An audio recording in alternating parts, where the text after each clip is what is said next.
I'd like to welcome everyone. We're starting the meeting at 6:39. Again, this is welcome to the Town of Essex Planning Commission, July 25th, 2024. Echo. Before we get going, staff, do we have any changes to the agenda? No. Then I'd like a motion to approve the agenda from the commission. So moved. Seconded. All those in favor? Aye. Aye. And nays, nothing. So a motion is approved, 6-0. Agenda is approved as is. Next item on the agenda is going to be public to be heard. Actually, before we get going on that, I'm going to ask anyone who's going to be participating in the discussion on the consent or the preliminary plan discussion this evening to raise and swear this.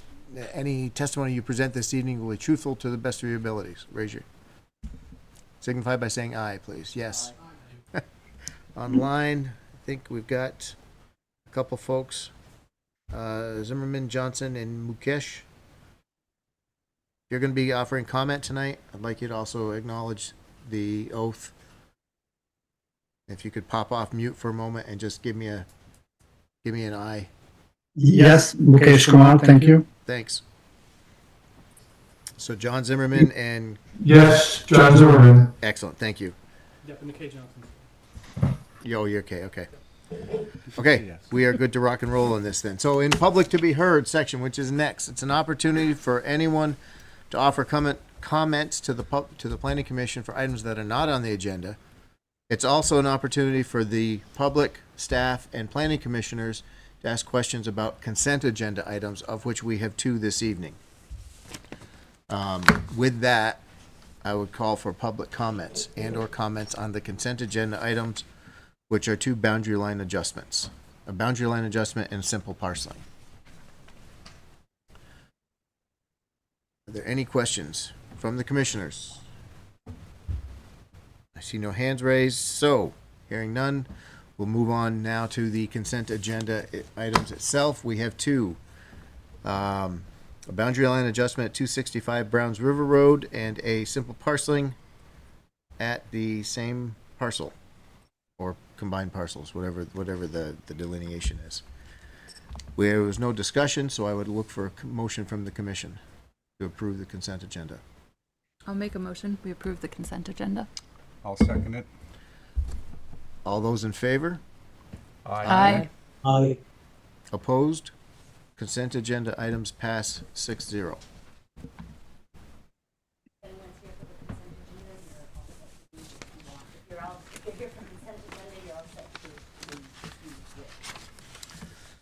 Okay, the next item is a presentation and discussion from the CCRPC regarding the bylaw modernization grant.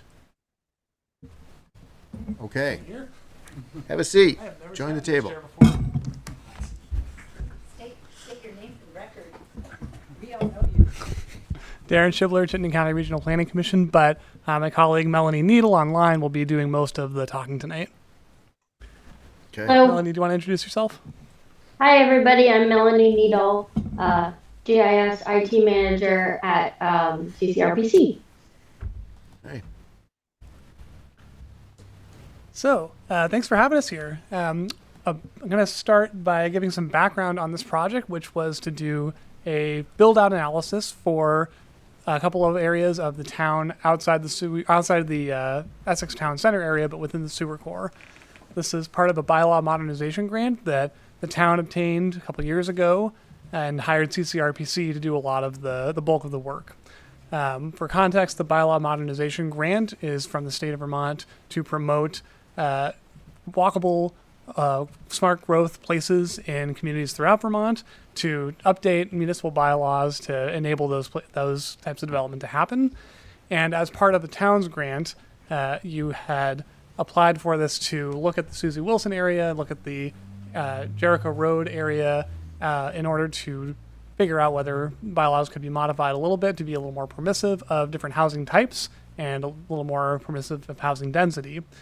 As part of that, the project was designed to do a little build-out analysis to see if those changes were made, what would the impact to the town be in terms of new units and new, particularly new demand on the sewer core, on the sewer's capacity.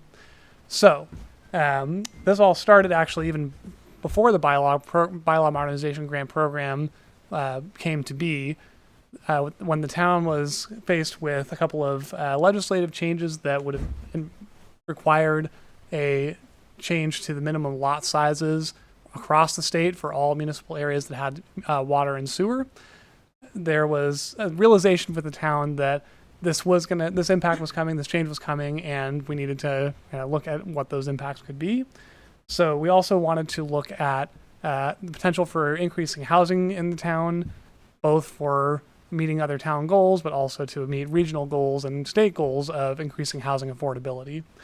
So this was really a deep dive into infill and redevelopment within these existing neighborhoods that have been there for almost 50 years or more, and seeing whether the pattern of development could change to support these walkable smart growth areas.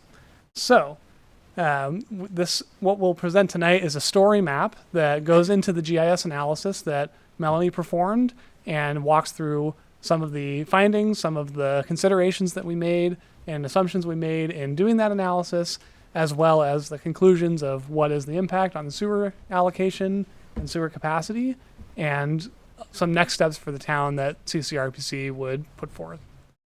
Melanie, do you want to start walking through the story map? And do you want to introduce yourself and your thoughts on the project? Yeah, thanks, Darren. Is everybody seeing my screen? Yes. Yeah. Yes, okay. Yeah, so as Darren indicated, this is an analysis to understand how existing neighborhoods could add more housing and the impact it would have on sewer.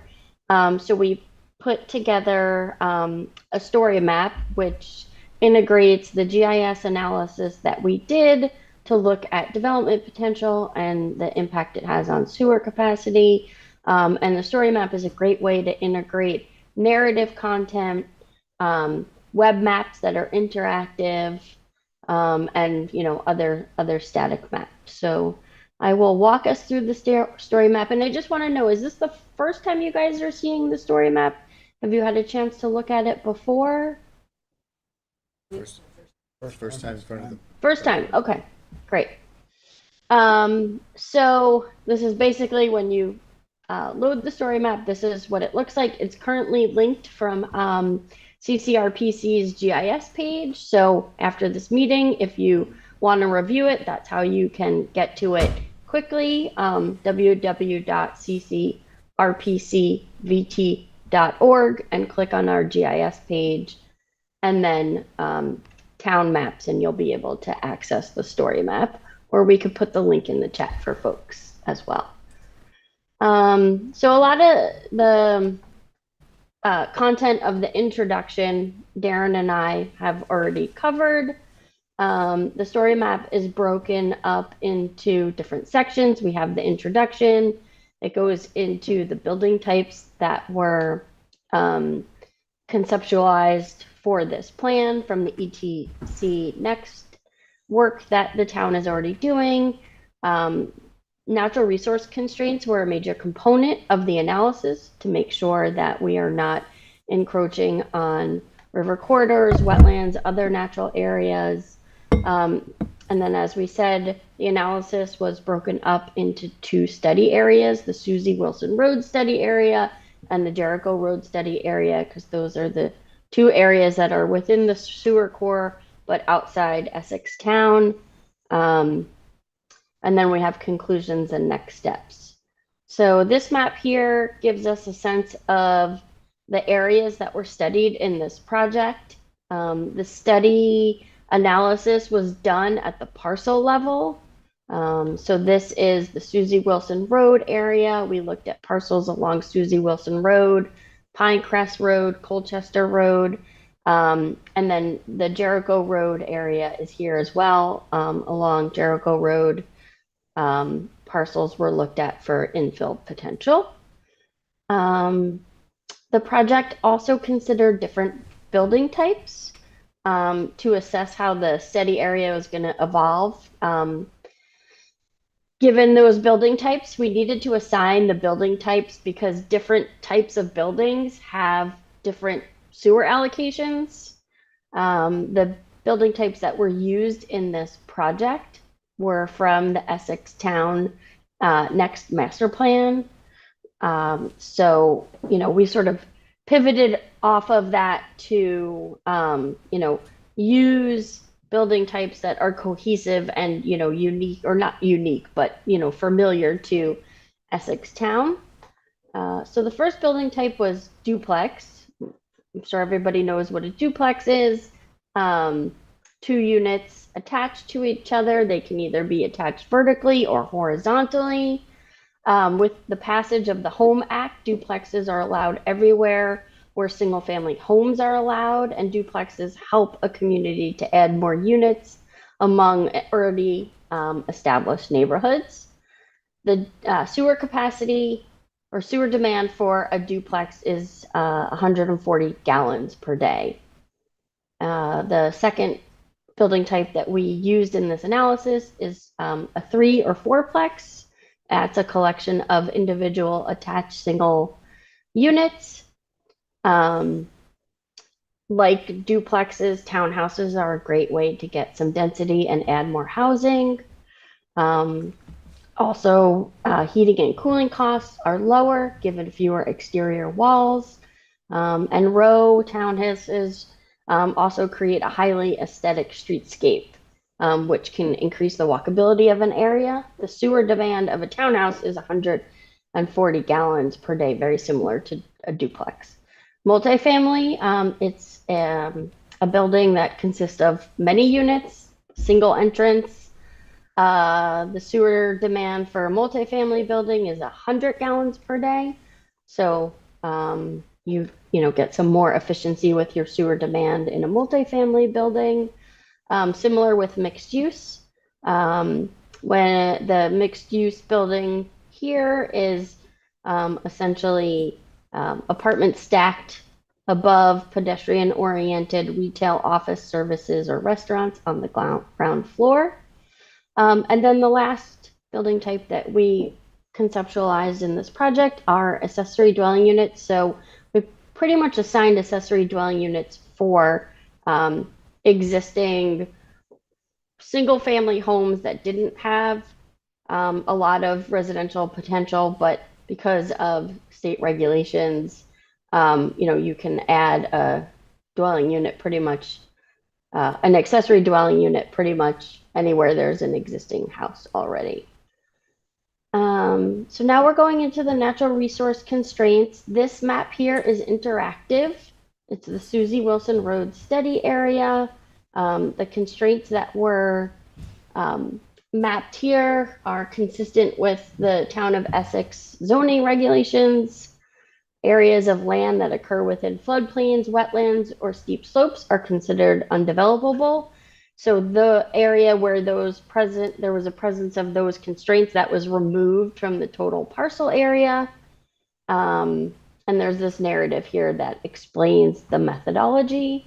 And then this map here on the left is interactive, so you can pan, you can click on different features. So this is the wetland feature. If I click on it, a pop-up will appear, and then you can see that this area here, this polygon, is a wetland area, and so you can click around and familiarize yourself with the natural resource constraints that are in the Susie Wilson Road study area. The same constraints were also applied in the Jericho Road study area, and this map has similar functionality where you can just click on a feature and the information about that feature pops up. If there are features that are stacked on top of each other, you get this nice arrow, and then it will step through and show you what else is there. And then going down to the narrative about Susie Wilson Road. So Susie Wilson Road includes parcels that are accessed from Susie Wilson Road or from side streets like Pinecrest Road. The uses range from large big box retail stores like Lowe's, to small single-story standalone businesses, to strip mall commercial uses. There's a wide range of parcel sizes, and there's an opportunity to integrate higher density residential options in the form of mixed use, multi-story. Buildings in this area could be the tallest and most dense buildings in the Susie Wilson study area from an infill perspective. Pinecrest Drive is a major collector road within the study area and has sidewalks on both sides of the road, which are the building blocks of a vibrant and walkable neighborhood.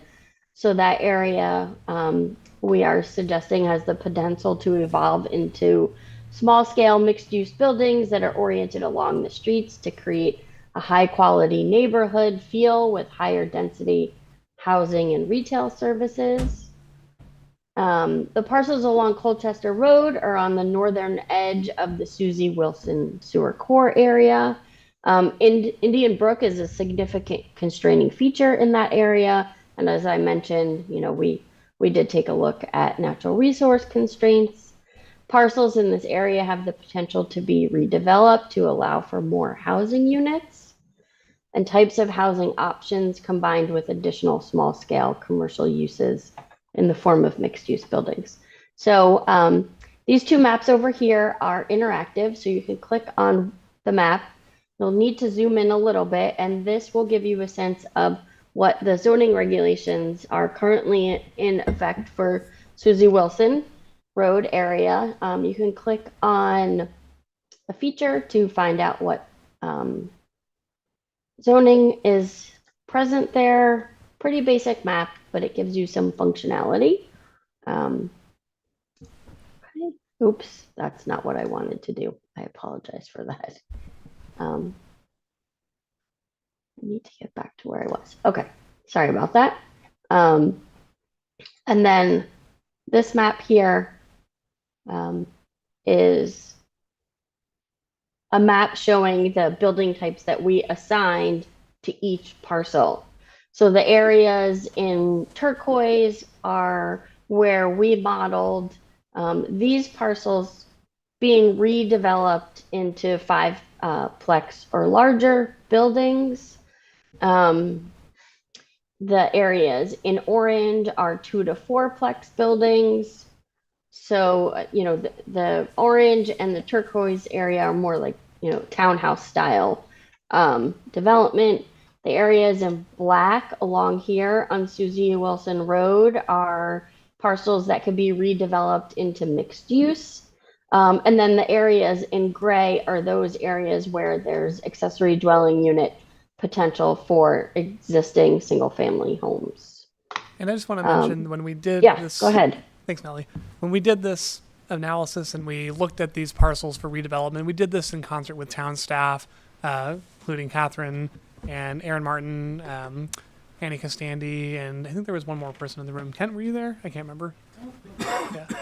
Yeah. So we looked at these in terms of likely redevelopment scenarios. So we didn't just say, okay, it could go to this zoning, therefore we assume it will. We looked at a few different parameters of, is there enough space to do this type of redevelopment? Is this really likely considering what's already there? What are the utility access options, and so on and so forth. So we hope that this is a fairly realistic view of what could happen in these areas. Of course, the timeline for what could happen under these build out analyses is, anywhere from next year to 30 years from now. So it may not happen all overnight. Thanks, Darren, for adding that context. I think that really helps. And then, like I did before, don't hit the back button. There is an arrow here to close the map and take you back to the story map. So the items that I just showed you, the natural resource constraints, the zoning regulations, and the building types are, in a sense, inputs to the study. And we applied 2 scenarios to the Susie Wilson Road study area. The first is a base scenario, and that represents housing development given existing regulations for the retail business district and mixed use district. That was based off of existing zoning regulations and assumed that parcels in this area would take advantage of PUDs. So the density applied to those areas are 25 dwelling units per acre. And then in the medium density district, the density is 1.45 dwelling units per acre. And then you'll see in the alternative scenario, retail, business, and mixed use district were kept the same because the density was already 25 dwelling units. And so that allows for some significant housing potential there. In the medium density district, the density changed to be consistent with Vermont's Home Act, which is a minimum density of 5 dwelling units per acre within areas served by municipal water and sewer.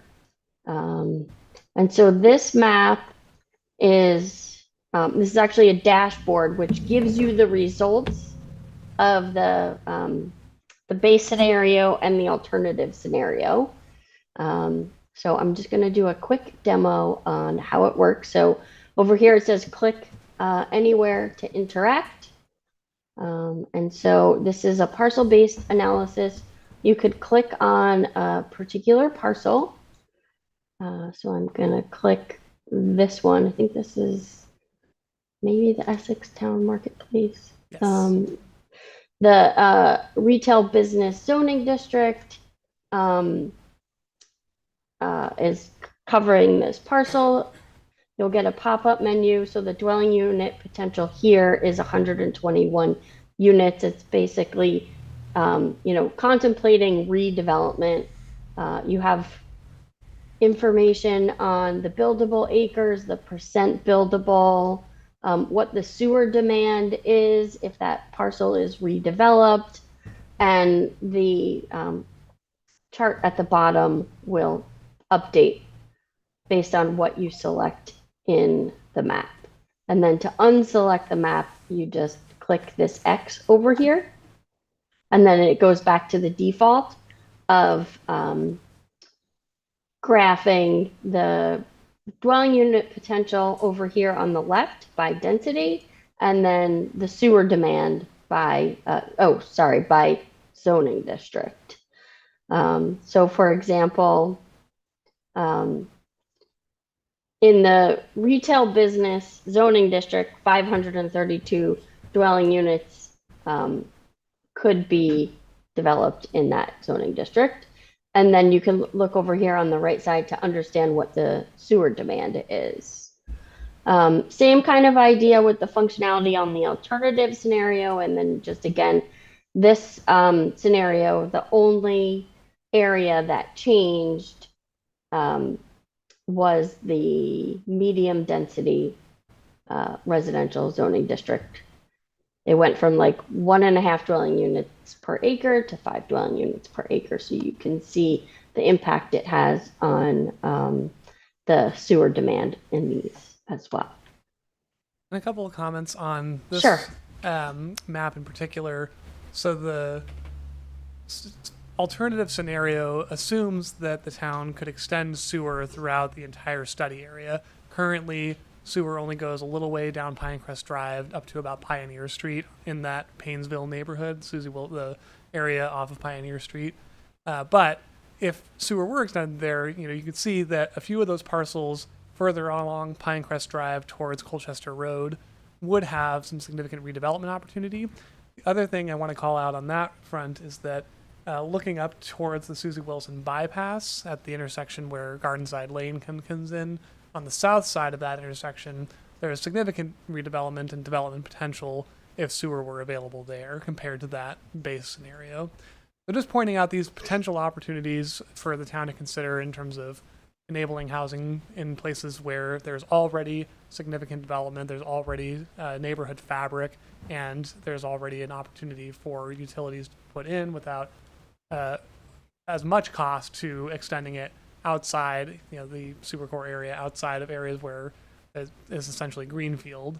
A couple other things that these build-out analyses don't capture we're only looking at overall development potential. We're not looking at some of the site-specific concerns that might come into play in terms of lot layout, easements, or, for instance, that Essex Town Marketplace has a Velco transmission line running through it, so that could affect how that property actually redevelops. But under zoning, the potential is there.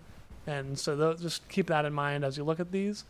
The last thing I'll say is that I just want to point out for sewer demand, you'll notice that the mixed use district sewer demand actually goes down in the alternative scenario. That is partly due to the fact that a higher amount of development would be in smaller units, lower sewer demand, that 100 gallons per day per unit in a multifamily apartment building, as opposed to some of the higher use rates of single unit and duplex. And there is also more potential for commercial development there. So some of that residential demand could shift to commercial, which generally has a lower usage.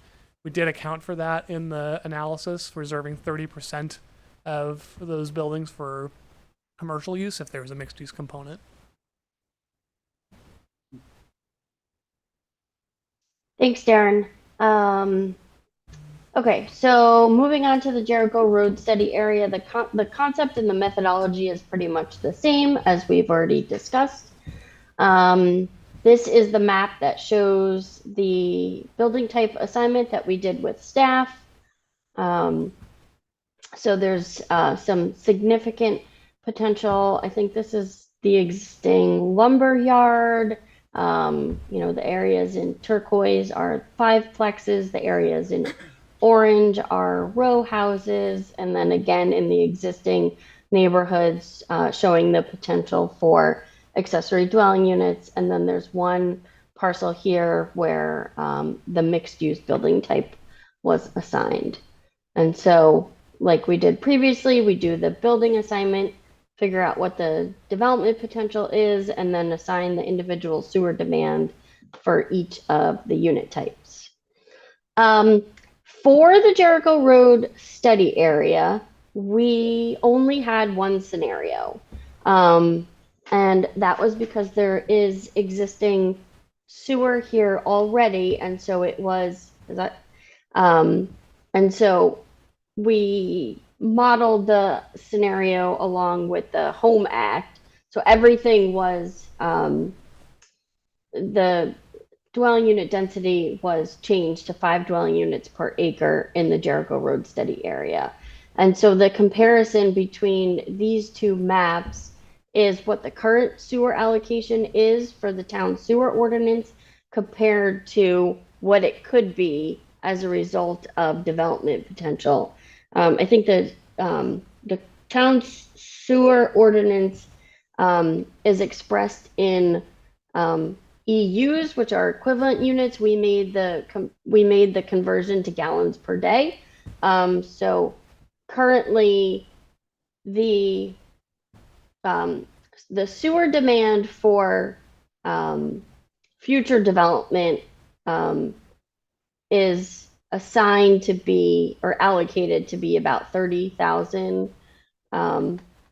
gallons per day. And then with the additional potential of housing, it would be 52 gallons per day. So that would be a difference of needing more sewer to this area to account for the 22,000 gallons per day that result in additional housing dwelling units.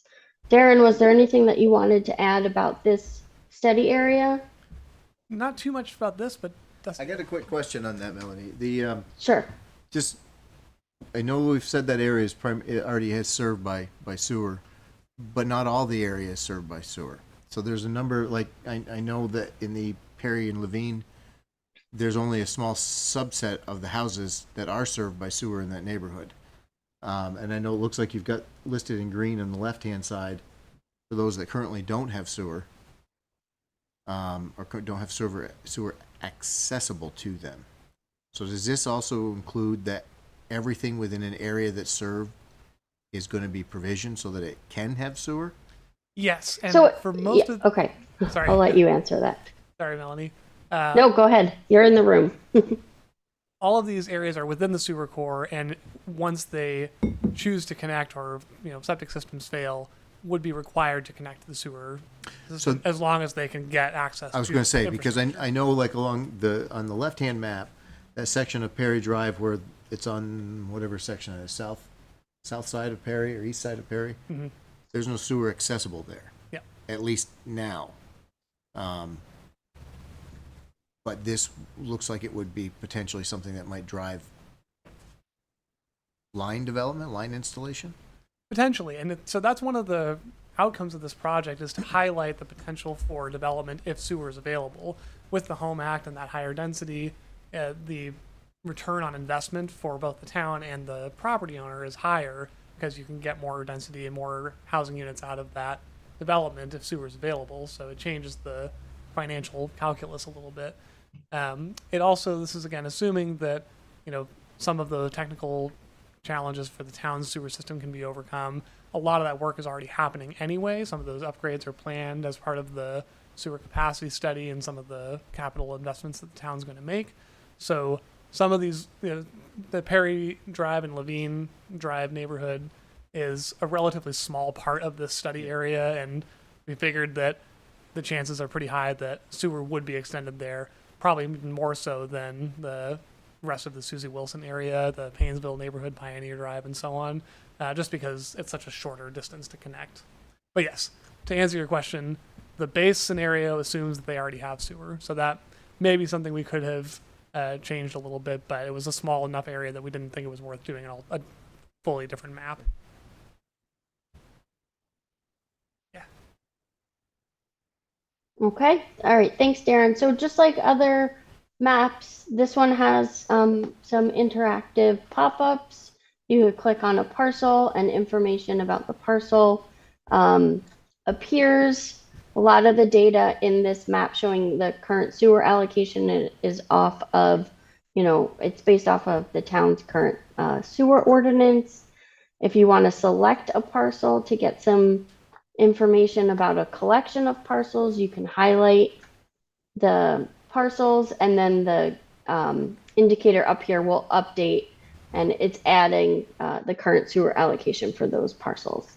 And then to deselect, you click off by clicking the X, and then the same functionality is over here as well. You can highlight a collection of parcels and see what the potential sewer demand is for those parcels if they redevelop. All right, so this is the section where we talk about conclusions and next steps. So modeling the potential for new development under existing conditions and those created by the Home Act, highlight the crucial role that the availability of municipal sewer plays in the evolution of Essex. At a minimum, the town should consider how to plan for development with its current sewer capacity and allocation around the Essex town center and existing neighborhoods considered in this analysis. This work also represents an opportunity for the town to assess its sewer capacity and study where and how to allocate it in the future to meet town plan goals and to best identify how to provide for more housing within the sewer allocation. So that is all I have for walking through the story map and the overview of the project. Darren, was there anything you wanted to add? No, I think you covered it well, Melanie, and we're happy to take questions. And one thing we did want to ask you before we get started on Q&A is, how does the town and the PC envision promoting this map or sharing the information? We can certainly put it on our website, but we're curious, do you see a use in publicizing this more widely, digesting it at the PC level, working with the select board? We're happy to help you take this information out to the world as you need to.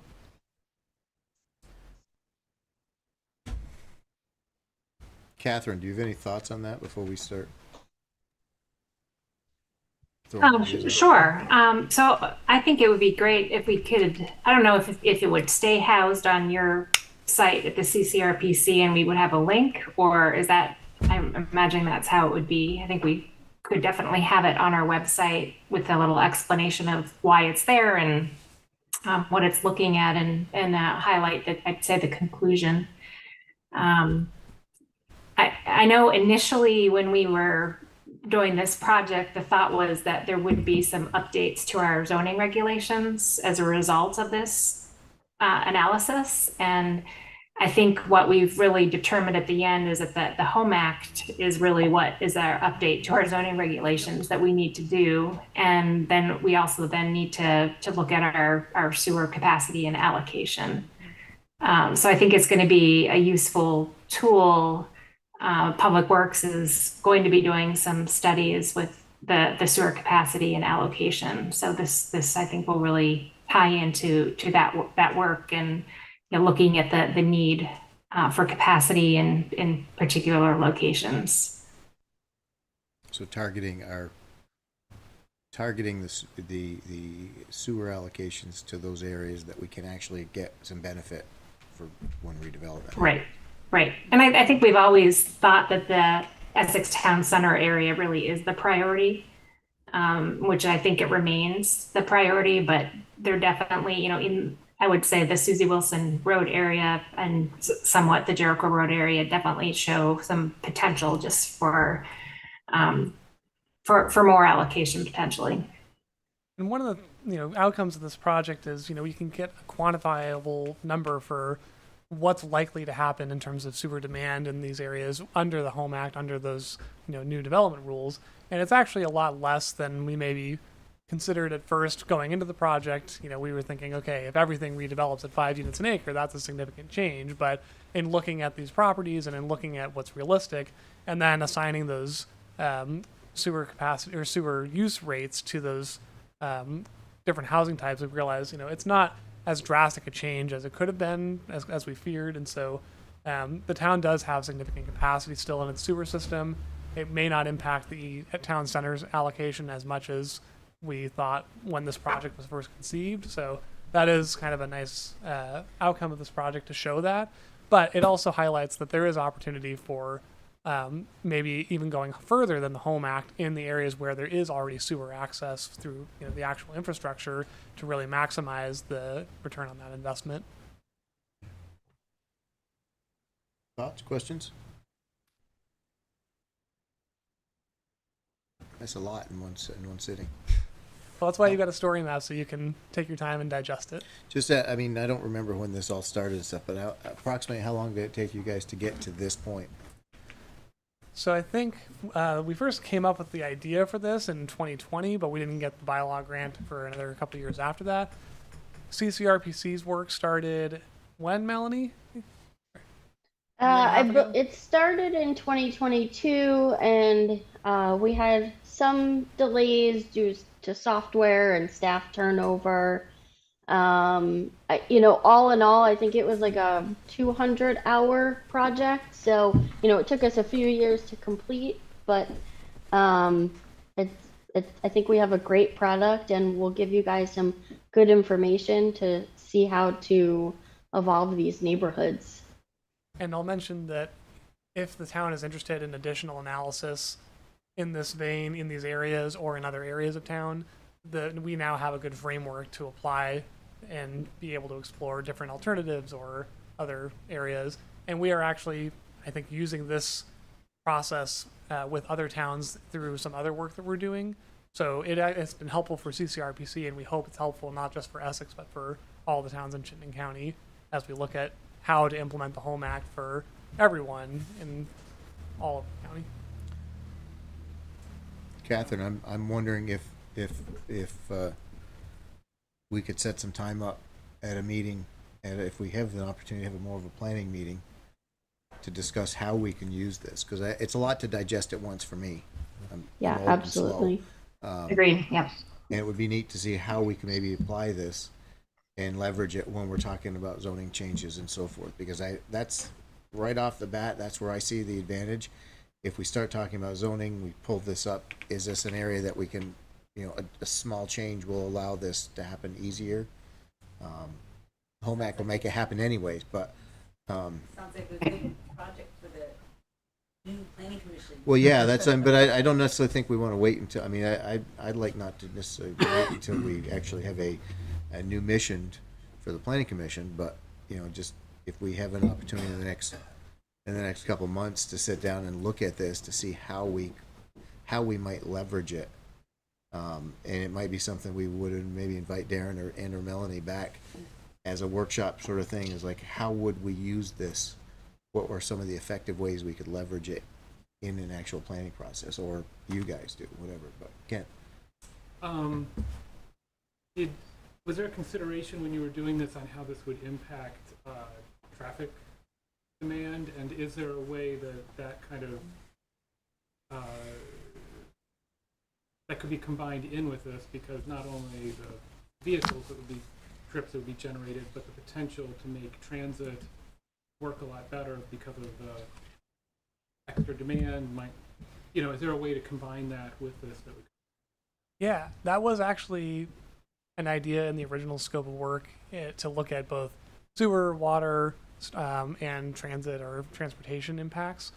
We weren't able to include that within the budget that we had, but you could very easily take the unit counts that come out of each of these parcels, and the data is parcel specific. So you've got a number of units associated with each parcel.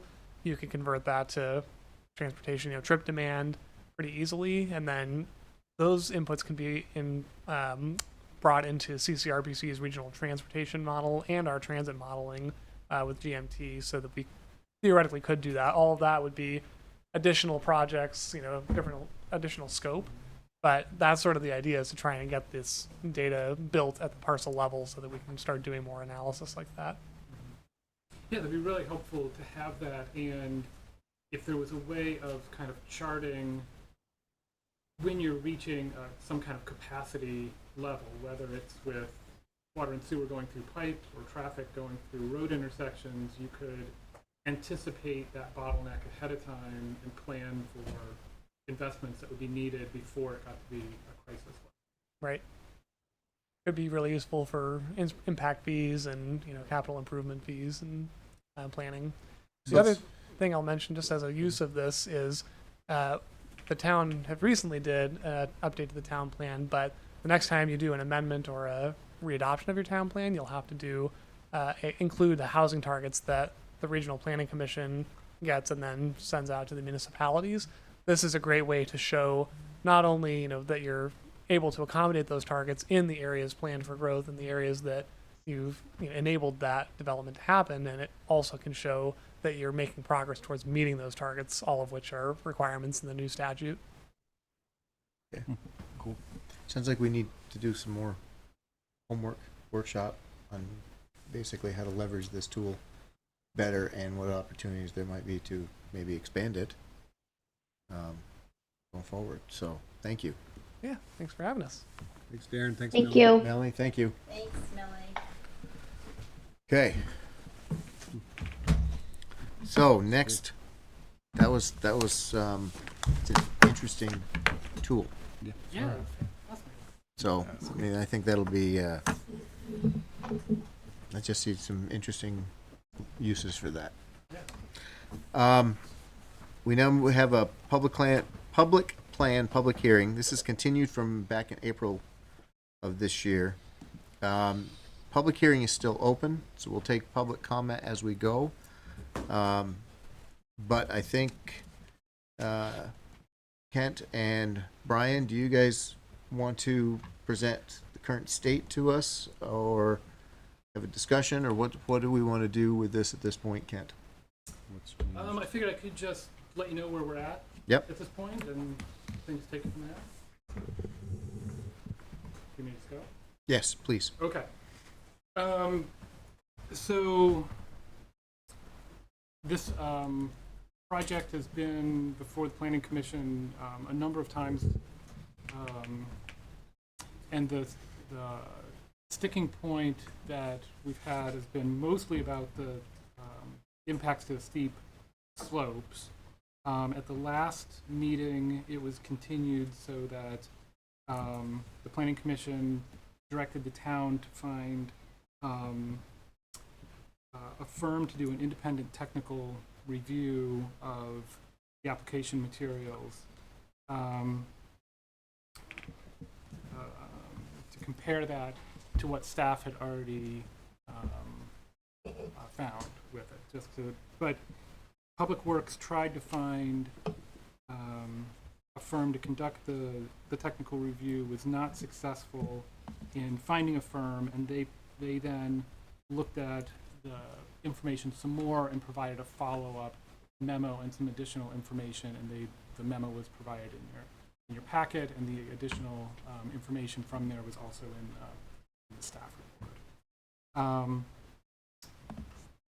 So based on that, there was the recommendation that's provided in the beginning of the staff report on the extra information that staff would need to be able to further review the application as opposed to recommending denial for it. We really needed some extra information for it. So those were kind of the two directions that we could go. In addition to the steep slope information that's been mostly the topic of discussion so far, in the recommendations section of the staff report, beginning on line 800, I just wanted to go over a few of the other... I just got to interrupt for a second. Yeah. Line 800. We don't hit that often. Yeah. So just want to try to orient you a little bit with this, because this the staff report's been updated a number of times now, so the flow is a little off. I've been trying to update it with new information, but anyways, I can picture how it's Well, clear. let's just jump to the summary for tonight Okay. of where are we at, because we knew we were at a point of, it was really coming down to we needed more, the staff needed more, Public Works needed more, and without it, it was going to be a denial. Right? That was the direction that things were leaning. Right. And now you guys have come back, so it feels like there's some changes. So I want to, from your perspective, how close are we now? So a quick wrap up is there are still some of the other issues that are needed to be addressed. But this morning I found that the applicant has been working with Public Works to resolve some of the other issues, and they had new information that they can share with you, some new thoughts, and they'll provide, my understanding is, an update to plans that can then be further reviewed by staff later, but instead of just taking this off the agenda for tonight, the applicant did want to come in and have a chance to talk with you, so maybe it's just a good time to hear from them. It sounds like there's movement. Yeah, so I had a couple good conversations with Public Works this week. We do have a list of requests that kind of came with some give and take with Public Works. We're willing to address the list if you want to hear it. Fine. Yeah, please. Okay, so one of the things we talked about was and this is pertaining to the erosion control plan. Public Works has some concerns due to the impact of steep slopes. They want to make sure that this is above and beyond type of plan that wouldn't be typical with normal development in town. Some of the items that were discussed was a potential letter of credit. Generally, there's a highway agreement that's a sureties posted by a developer for public infrastructure. There isn't anything for private infrastructure. One of the things that was discussed to ensure erosion measures are taken on the private sections, which there's 3 private driveways serving 10 homes in the development. Surety may be considered for erosion control, not like all the infrastructure like you would see for a public road because it's not being turned over, but specific to erosion control measures. That would be a financial guarantee from the developer that those measures would be implemented. They requested details of how our straw wattles would be done basically on the larger steep slopes where erosion control matting's being proposed. They requested actual details of the straw wattles being installed, techniques that would be implemented as they're spaced. I think we have them every 20 or 30 feet or something like that, which we are more than happy to do. Probably the biggest one is they wanted to rip wrap two, well, in my opinion, the only two substantial earthwork items associated with the project were the public road just before the cul-de-sac. It crosses a more of a ridge where there is a substantial cut where the roadway is being proposed. Those two slopes on either side of the public road, Public Works is asking for riprap slopes there, even though they're proposed on 1 on 3. It's roughly about a half acre area, square footage wise, and the applicant is willing to propose riprap in those areas. They're asking for weekly inspection reports, generally required with the construction general permit, but they want them sent to the town as well. They want erosion control features around the outlet structures. They want access to and that's for the stormwater ponds. They want 6-foot gravel access ways to the pond sediment forebays and outlet structures, which was no problem.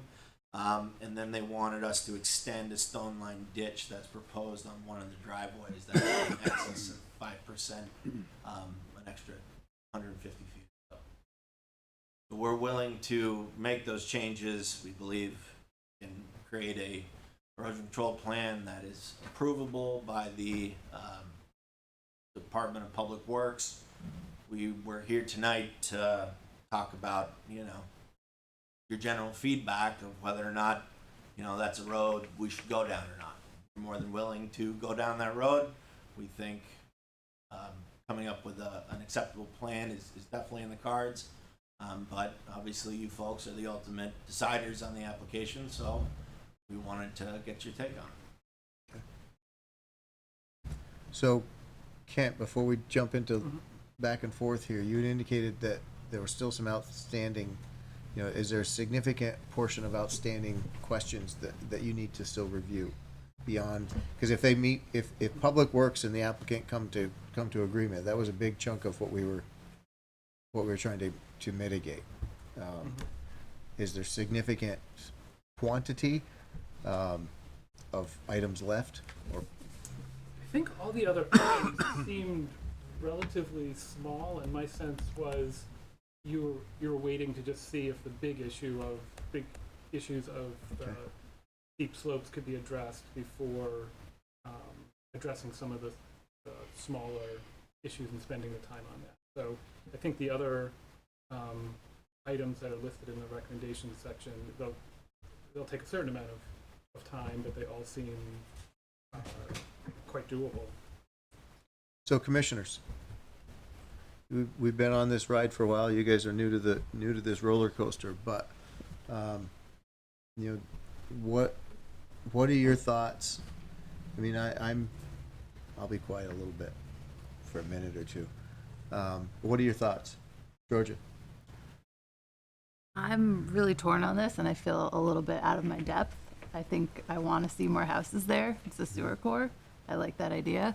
The issue is definitely the stormwater issue, and I don't feel qualified to judge. So I guess I trust Public Works, and if they can work out something, I feel, and the other issues are resolved, and it sounds like they can be, I feel pretty good. No, that's fine. That's fair. I mean, we're not experts. It's very fair. That's why we have them. Yeah. John? Yeah, I'm just I am obviously not an engineer, so I'm going to require, rely on what you're telling us as an engineer and what Public Works is saying. That's, you guys are the experts. So that sounds like we're going to resolve some of that conflict with the erosion control plan, which I think is great. I'm still a little concerned about the waiver request, because the waiver request is really for the development in the steep slopes. And, from what I've read, I don't feel like from your report and comments, I don't feel like we've resolved that. Like the waiver doesn't seem like it's been like it's not satisfactory to give a waiver yet, because we still are not in compliance with the steep slopes. So maybe I'm missing something with the way the waiver is written, but I don't feel like we're there yet. That's kind of where I'm at. Steve? I just want to ask, I was present at the last presentation here in a personal, as a person as opposed to being on the board, but so I You're not a person now? I am a person now, yes. Just wanted to thank check. you. But I was not here in any other capacity other than just to be, just watching. And so I saw the back and forth that occurred in the last one, and I just, to your point, I want to just double check that the recommendations that are in here, these were prior to the new agreements that have been made by the developer, correct? That the mitigants that you're talking about for the steep slopes and the issues have since come beyond this report, correct? That's right. They So- just came to. So your question about the waiver, not through the reading, is that it doesn't appear through the reading that the waiver has been, is properly addressed. Right. But however, it seems now that perhaps that is. I'm inclined to trust staff completely. If Public Works is satisfied with the mitigants that they're talking about, then that would seem to make sense to me. I want to move forward. Fair. Stephanie? Like to weigh in? I mean, I like the plan. I like housing. And I like single family dwellings being proposed. As the newbie reading this week, for me, it was the erosion issues that were causing me to feel a little bit pause about it. As we see more and more storms that we get here in Vermont, to me, that is something to consider. But I would trust Public Works. That is what they do. They build roads, they do infrastructure. So if Public Works is comfortable with the mitigating circumstances, I would be comfortable with those mitigating circumstances. So I'm open to whatever they have worked out, coming back and seeing how, if that takes care of all of our concerns. I think it's a fine project. Okay. Trevor? Well, I mean, I think that stormwater issues and soil erosion are serious problems. And I think I would just like to know that, we talk about the waiver.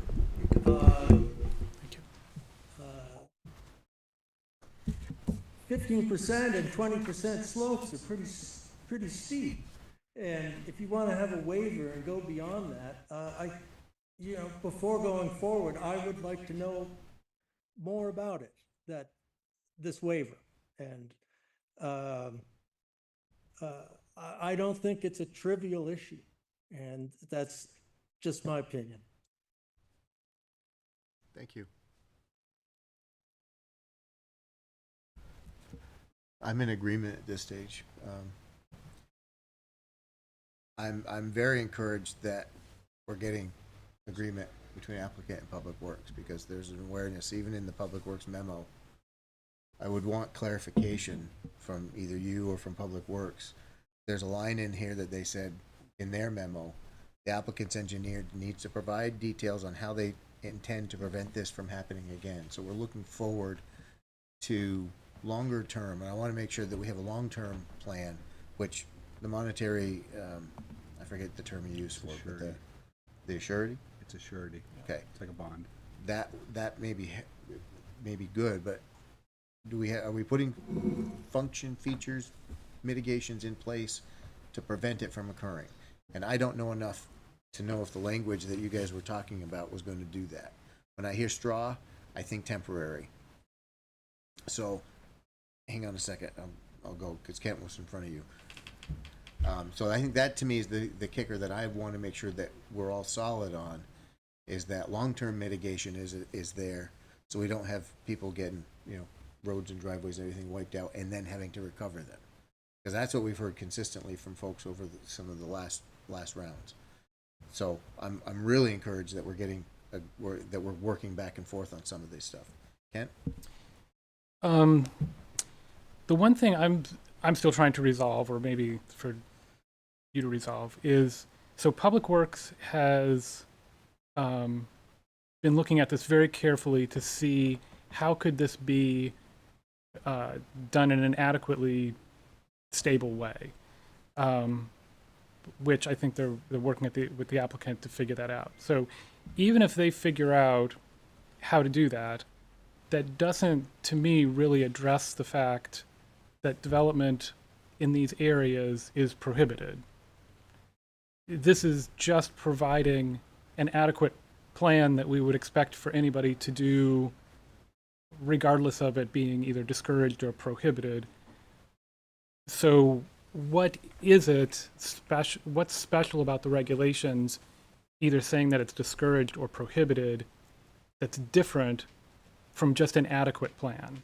So if the barrier is just you have to provide an adequate plan and you can do it, and as staff, I'm not really sure how to resolve that. Like, do you want to see something that's some percentage above and beyond, or how do you resolve that that piece? Which I'm not sure yet on.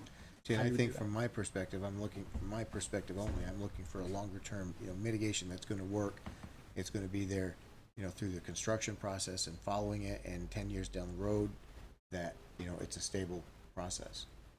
But let's think about this, Brian. I want to swing back to you. Yeah, so I think to answer your question, Dusty, is the biggest thing we're doing to prevent further issues into the future, erosion control, you're right, is during the construction process. The biggest things that are being done, in my opinion, the very obvious difference between this section and any other section done in Pinewood Manor is the layout. The layout in Pinewood Manor traditionally has been public roads. Don't even look at contours, 100 foot of frontage, and then build to the land as best you can. I mean, houses go up way high, go up way low, steep driveways. If you look, we've graded every single lot out here. So there's nothing unexpected. There's not a lot of ad-libbing to try and get out of moving material from one place to another.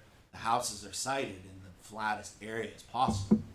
And in my opinion, Section I is substantially flatter natural topography than Section H was. And then if you look at, I see from, the engineering side also says, well, the connectivity's not great. We don't have a right of way on Timberlane that was always meant to go around.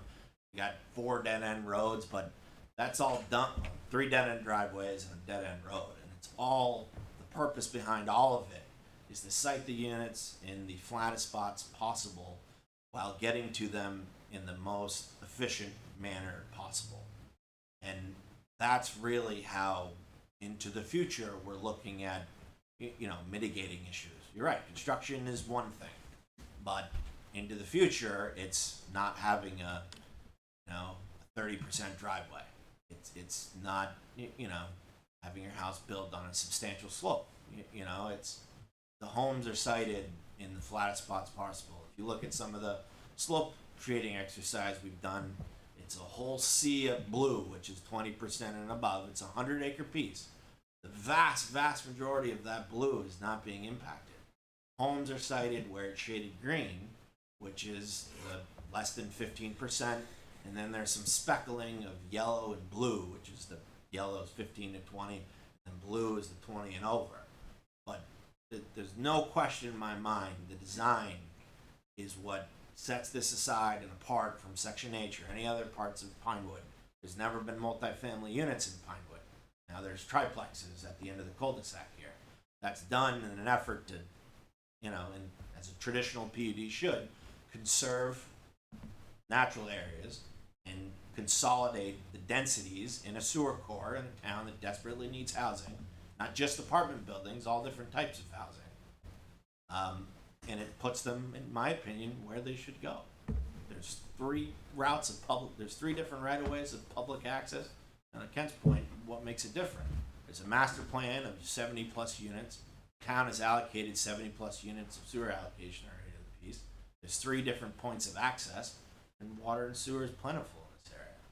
Sewer lines were put in 20 feet deep in sections, so this area could be gravity sewer, pump stations, or any of those things. So yeah. So to answer your question, I think the design is the biggest thing we're doing. The layout. Does anyone either in the room or online like to offer any comment or ask questions of the commission? Yes, ma'am. If you could state your name for the. Sure. You want me to do my? You can come up if you. No. I just. I'm on the hot seat, so. Can you hear her from back there? Yeah, we want a microphone. If you can get it to a microphone. Sure. Well, let's see. Yeah. Yeah. All right.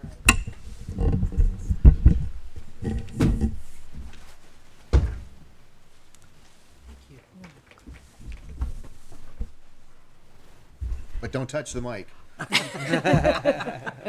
I think somebody made a joke the last time I was here as It was well. him. I think it was him. Probably. Thank you. I'm gonna, yeah. My name's Natalie Braun, and I am a Pinewood resident. But I'm also, probably more importantly, a member of the Essex Energy and Climate Committee. So, and we've met before.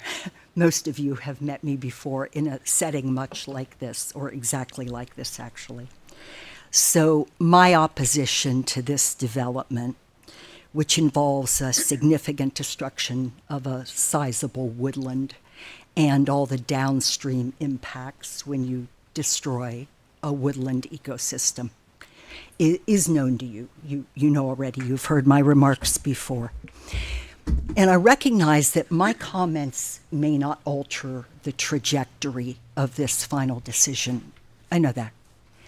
But I'm bringing a very different lens than what most people are bringing.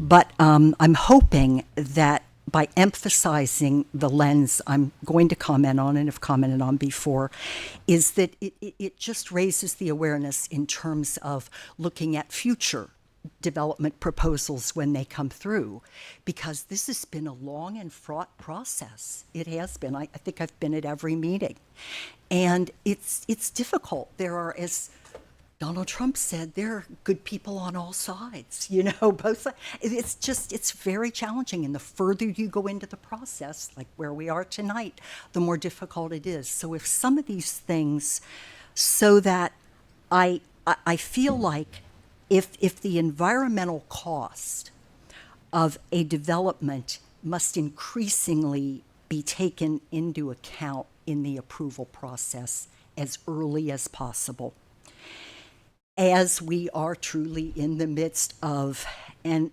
accelerating planetary climate crisis. I so wish this had taken place last Wednesday with our flooding on the anniversary of our previous year's flooding. This is what we are in for.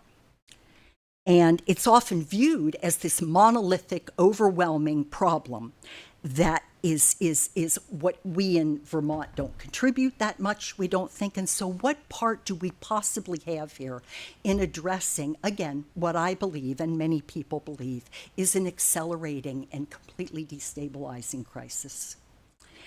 And in actuality, one of the things we really can do is that grassroots efforts from municipalities making good decisions have an incredible ripple effect nationally and internationally.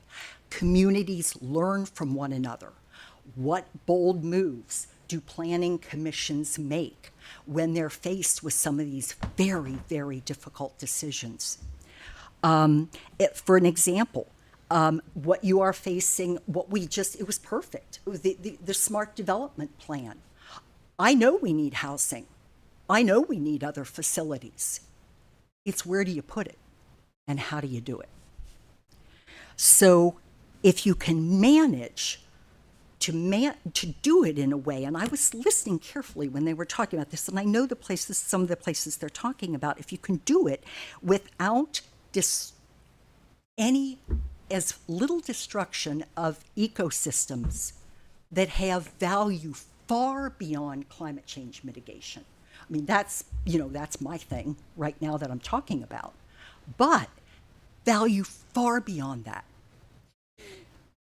So Essex contribution to the ripple effect for the world, your contribution potentially, is that we all learn from one another, communities learn from one another, and there's an accelerating momentum when you look at what South Burlington does and what Burlington does with their decarbonization ordinances, et cetera, is whatever small steps we can take tonight for the next proposal, you name it, that'll serve to balance the needs of the people and preserving a habitable planet, that will have a value well beyond the Essex town boundaries.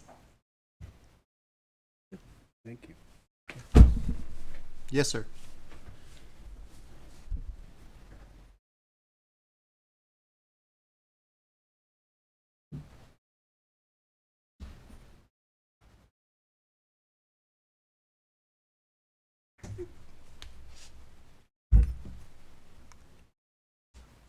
Don't touch that. I want to. My name is David Scopin, and I am also a resident in Pinewood Manor, 11 Skyline Drive. And yes, it is a steep road. And I want to thank you, commissioners, because I know from my own experience as a member of the Essex Energy and Climate Committee that this is a volunteer gig. And you're doing it to benefit the greater public. I mean, that's who you're really working for. You want to basically uplift the community, give them good quality for their money, etc. I just want to share one thing with you. A few things. But one of them is that I was around during the most recent, within the last 10 years, development in Pinewood. And I want to give you a little view of what it was like, because I walked my dog there regularly. There was a trail that led from one end of that unit all the way through the entire thing. And it was used by a lot of residents to walk their dogs. The first thing that occurs, they have a large body of land that they're going to develop. The first thing that occurs is the loggers come in. The loggers remove the best of what is available. Trees that could actually have ended up in someone's front yard, they're sold off because they're profitable.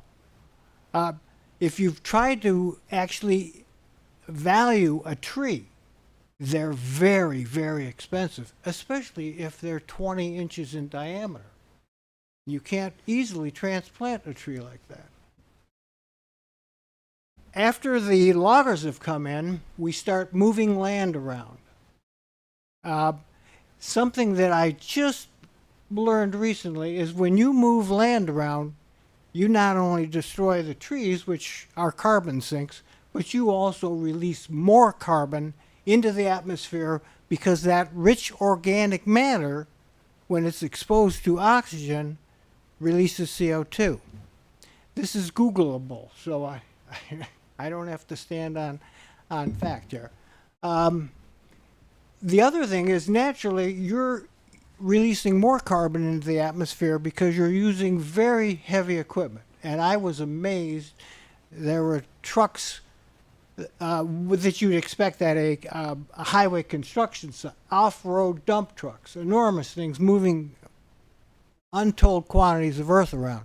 And there were other big excavation equipment making huge piles and then distributing the piles. It was absolutely... Now, that is all costing someone money. And I'm not certain that it's going to benefit the homeowner.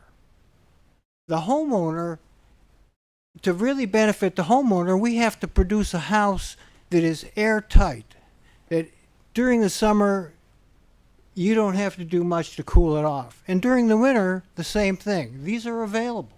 They cost a little more, but if you spend all your time preparing a site and money,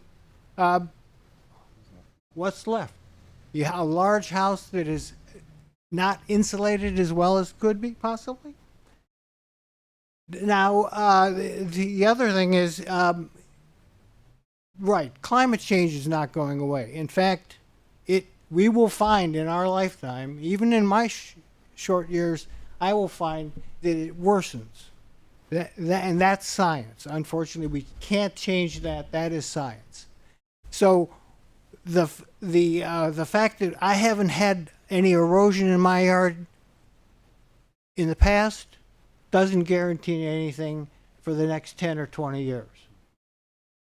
Does not guarantee. And is anyone willing to develop a site and guarantee you're never going to have any problem with erosion, or I'll come in and make it all right? If that's the case, that's a pretty good deal. You lose a lot of trees, which we all know filter the air, cool the air. I know that the new development, in the middle of a hot afternoon, you'd rather not be walking in that new development. You'd much rather be in old Pinewood, where it's enormous trees everywhere, shading the road. So, if we're looking at the greater good, really serving our community, smart growth, just like what we heard, in an area where you don't have to. The new folks in the area would have to drive out of Pinewood. They'd have to drive all the way around the circ up to Hannaford to buy a bag of potato chips, which we know sometimes happens. You're just gonna have to have those potato chips, no matter what the cost. If you're up at a development that occurred up near Essex Experience, you could walk there. You could ride your bike on a glorious summer evening. So I know you're like Lee said, you've gone a long way on this project, and you probably feel the weight of how do you decide. I fear that if you don't take some of the things I've spoken about into consideration, it's going to be more difficult for me to look at my grandkids and said, well, I did the best I could, because I'm really hoping that we all take climate change seriously. We all see what we can do, and certainly as a community, if town of Essex does some of the things that need to be done, it's gonna be news. It's really gonna be news, and it'll make a difference. It'll make a difference for you and I when we look at our grandkids and say, look, I did the best I could. Thank you for your time. Thank you.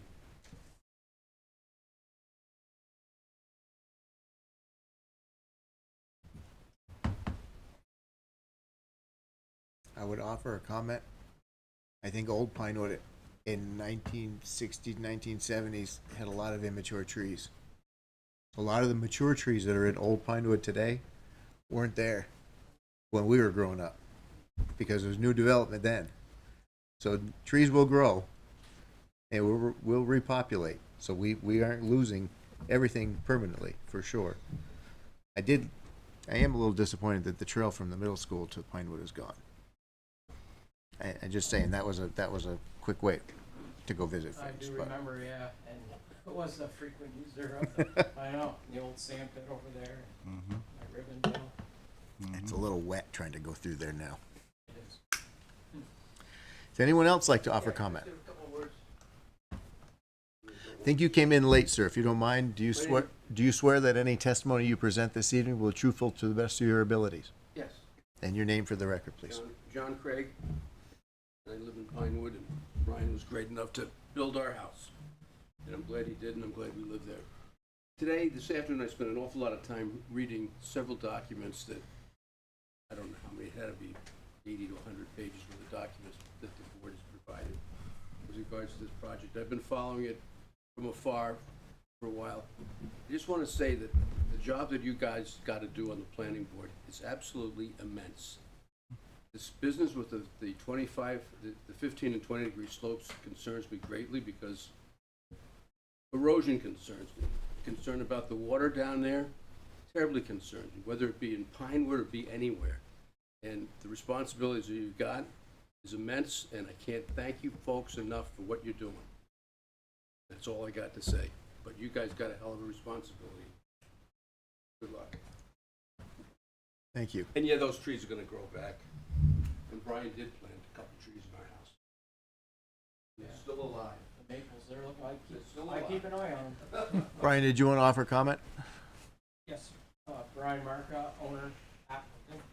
I'd just like to remind everyone that Pinewood heavily treed neighborhood. And yes, the latest, the last phase, required more cutting than normal. The H section was difficult. And honestly, I would not probably have pursued the H section if this section here in question is gonna be difficult as it has been. Part of the H section, the ability to continue into the, further developing this growth center that we've budgeted and planned for in our overall scope. So yes, H section, it was a different animal, particularly the last phase, and I take responsibility for that. I know it's tainted the conversations here, but I've learned from that, and the homes are, I build high efficiency homes, won multiple awards for efficiency, 5-star plus ratings. In fact, Efficiency Vermont has adopted a couple of my practices, and now I see they're implemented. So it's just, I take a lot of pride in it. And so the I section, we've done an incredible job to minimize the area we're building in, given the fact it is a lot of hills, and it always has been. But I feel great about this plan, and I don't feel great that we've had to reduce it down to where we are, but I get it. And I think we've done a lot on our end, and I just hope we can continue our tradition, and the housing here and the neighborhood's just fantastic. And we have Pinewood residents here often, and they're great. Okay. Commissioners and staff. I mean, we have. I'm going to try to, since we've been working this over pretty good tonight. I'm thinking, let's just review what our options are. All right, one option we have is to just flat approve the plan as presented with the additional information from Public Works, knowing that the additional information between the applicant and Public Works is in flight. That's one option. Number two, we could continue this if you need more time to work on this, because you said that there were still items you wanted to review and forward. Number three, we could deny it tonight. I mean, we could stop it now, or we've got a couple different options. So, Kent. Well, I think that the applicant and Public Works are getting to a point where probably they need to be, and I think that's a good sign. I think they need to put together the new plans so that Public Works can review it and see what do the plans look like, and give. So you're thinking there's more, there's a continuance here, because I don't want to beat this to completely, and circle the drain. No, not right now. Yeah. Not right now. What? Does Mukesh? I haven't closed the public hearing yet. I'm just at the table. Thank you very much for that, though.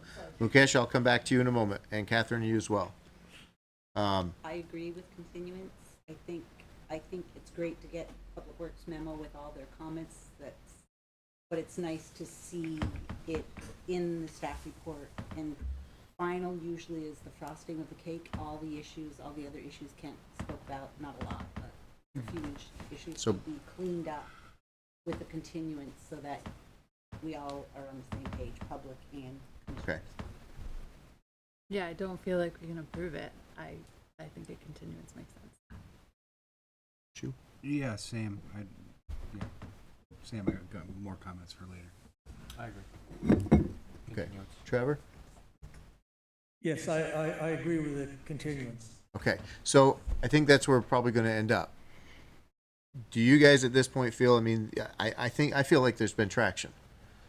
I mean, I feel like there's been very positive traction, and I don't necessarily want to shut the door on it, but is that something, I mean, we're also coming up to a deadline of getting this approved before, our mission changes, in which case it starts all over again.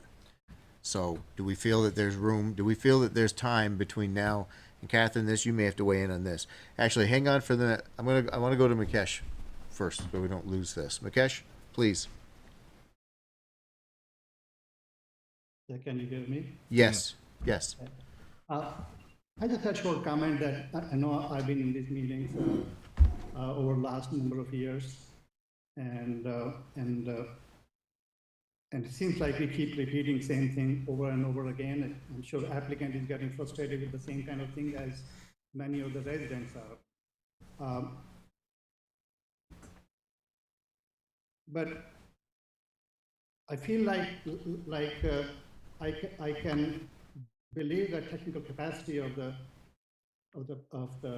public works on the drainage and flood control kind of thing, but I don't think they have addressed the steep slope issue. I think Planning Commission, if they were to go through this simple waiver process, they are going to be setting wrong precedents. I think overall, I don't have any problem with the whole development.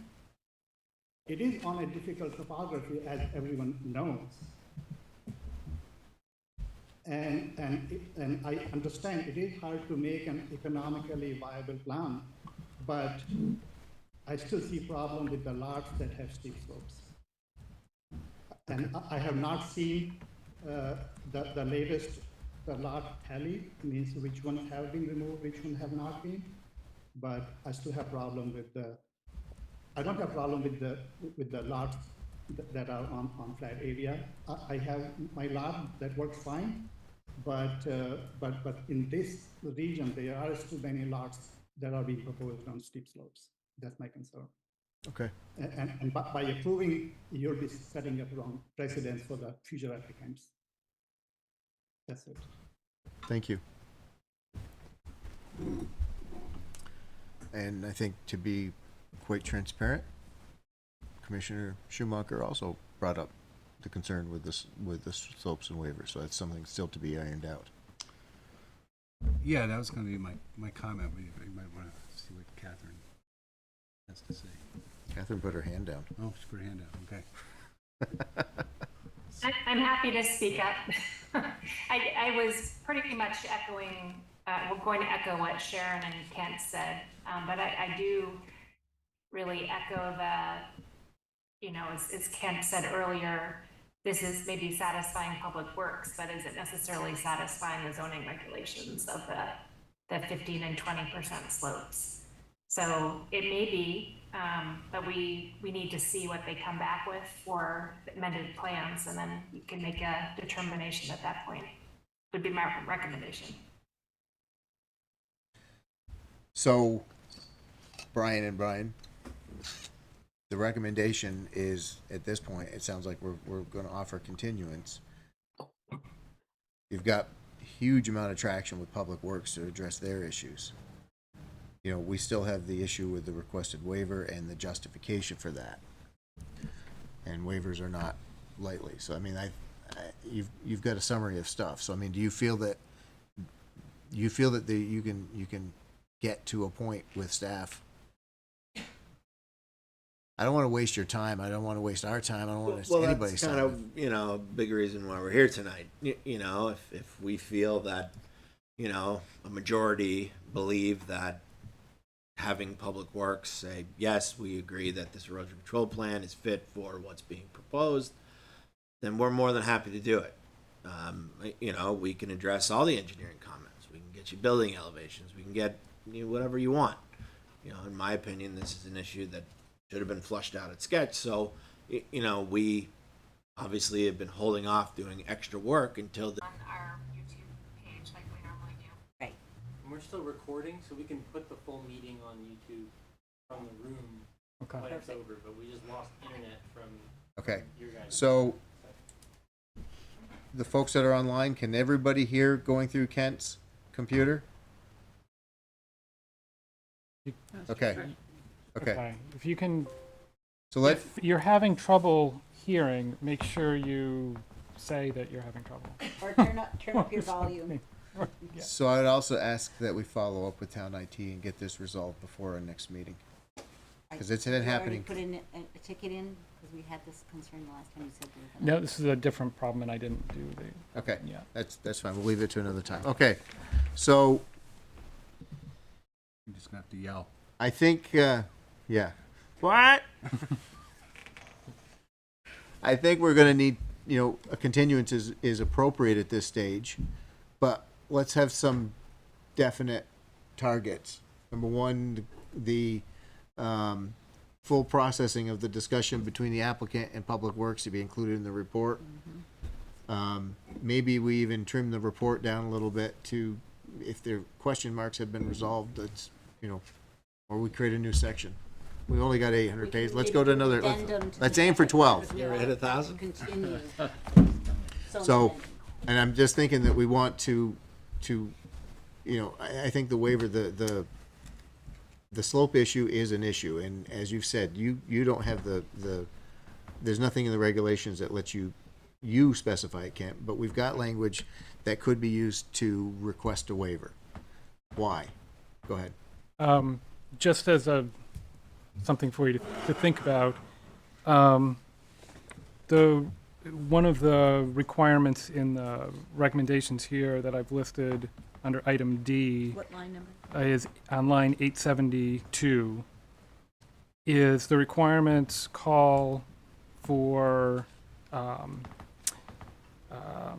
land and public open space and recreation use. The applicant needs to indicate how the proposed open space on this site would be used and managed, the proposed trail network, connections included in the town plan need to be included in here. There are potentially some things with how the open space area is managed and the recreation pieces are managed that could provide perhaps an offset to the negative impacts that are happening somewhere else. So there might be other things like that that you might suggest as a mitigation or a consideration that seem like they'd be pretty easy to achieve with some extra work or detailing, because you'll have lots of land that is still staying natural, and there might be some positive ways to sort of leverage that so it benefits people in your neighborhood, but also the general public too. So let me just ask the commissioners, and hopefully Trevor, you can hear me. Are you, Sorry, can you let, if you, it's back up and running, if you guys can just, whoever's the host of the meeting can let Town Meeting TV back in. okay. Your mics will turn back on. I've got it. You got it? How'd that work? Can you hear us now? Do you have to shut off your? Okay. I think I do. Is there's going to be an echo? Are you getting the sound okay? Well, he's still waiting. It's still. Oh, you're still waiting. Still connecting. Okay, they're in. So are we audio Recording through? in progress. Okay. Okay. Okay. Are you muted now, Ken? Crimson and Clover. Say Yes. Crimson and Clover. Yes. Still say crimson. Okay. Okay. Trevor, can you hear us? Yes. Okay. Where was I going? I lost something. I'll piggyback on what Kent was saying. It's over 100-acre piece, and Okay. 87 acres is proposed to be conserved in perpetuity. So I know what I was going to do. Commissioners, Trevor, everybody. Is there anything in your mind right now that says this needs to stop here? No. Okay, so let's put that to bed. We're gonna have a continuance. We need issues. We've got the waiver that we need the language about. If there's elements in this that you feel that they can use to mitigate this and add to the waiver request to justify a waiver. I mean, waivers are when there's a greater addition to the community than there's a subtraction. So we do a waiver because of the added influence, the fact that there's already it's in the sewer core, the fact that it's already got municipal water, the fact that it's already got three access roads. The sewer is going to be gravity instead of having to have a pump station. All those things are things that we can add into this. And if we can do, trail networks are going to be another. You're going to have increased trail networks or whatever. I mean, I think that this is the pieces that we can finally maybe. Usually these aren't big steps. Yeah, no. So we did a pretty 100-page waiver request. It's pretty in depth. It's got it right there. That's what I've been looking at. Yeah, Okay. and it was. Staff said they need more information. One of the questions I had was what It was 102 pages. As those last 2 pages would have been what they needed. You only did 100 pages. It's because of the appendix. It's always the appendix. So section 2.1 is the waiver section, and this is in the body of the beginning of our letter. It says, where the planning commission finds that extraordinary and unnecessary hardships may result from strict compliance with these regulations, or where there are special circumstances of a particular subdivision, it may make the minimum modifications to the regulations necessary to afford relief without nullifying or adversely affecting the intent, purpose of the town plan or the zoning regulations. So, it talks about a particular subdivision. I mean, Pinewood has a lot of character to it, a lot of history. Would we expect to build Pinewood Manor from the ground up today, starting with Section A? Probably not, but, there's a ton of history there. It specifically references particular subdivisions. So this isn't a particular subdivision, that has a history with steep slopes. To me, it fits that very nicely. And then it talks about, modifying the regulations to the minimum extent. I think our layout speaks to that, substantially. I think if you follow our waiver request, and I have a lot of screen grabs in there, which is also why it's long, we go through the iterations going through the master plan to a traditional Pinewood development that gained sketch plan approval, to then a preliminary development that was scaled down to now where we're at today. It's kind of morphed into this traditional 100-foot frontage, topography aside, to this PUD where clustered development is building where it should be and conserving, like I said before, 87A. I'm kind of feeling like the horse is getting sore right now. So Can I add one? I just want to add one more thing. I think what might be useful. I'm trying to read through your waiver request. I read it a long time ago. I didn't read it before this meeting, but included in there is your limits of disturbance, right? Yeah. What might be useful is to sort of quantify, you're modifying in some cases some of those 20% slopes to provide for access to the flat areas. Might be useful to say, well, we're impacting 2 acres or 5 acres of 20% slopes, or it'd be nice to quantify that while we're talking about this, so that it doesn't seem like we're on a 20% slope and we're trying to slap all this stuff on there, which I know is not the case, but that might not be obvious to everybody. The other thing I guess that was kind of what I was really driving at, and then if you're impacting those 20% slopes with the access to these parcels that are on flat areas, we've talked about what you're going to do during construction, but what is the long term? What's that going to look like? Are they susceptible to? I mean, you're way up on that hill. Can't see that you're going to have a big flood there. But anyway, it'd be good to know how susceptible these things are going to be in the future. What are we really going to do to harden these slopes up around this where you're changing them? Yeah, I'll we stop could- talking. Yeah, I mean, we talked about, you know, half-acre riprap that Public Works is asking for. Yeah. Erosion control matting, you know, wattles. So maybe all that we need is to have the report maybe cleaned up. Right. And back out some of the, you know, a lot of the, maybe some of the dialogue, or have a section that says this is the finding. Let's revise it, let's refresh it. We're not losing all the work that's been done to get us to this point, but now we have done, let's have the report reflect the work that has been done. Let's see where this swings. I mean, I think if you've got the waiver request already, and you've already outlined what we were just talking about, so that's there.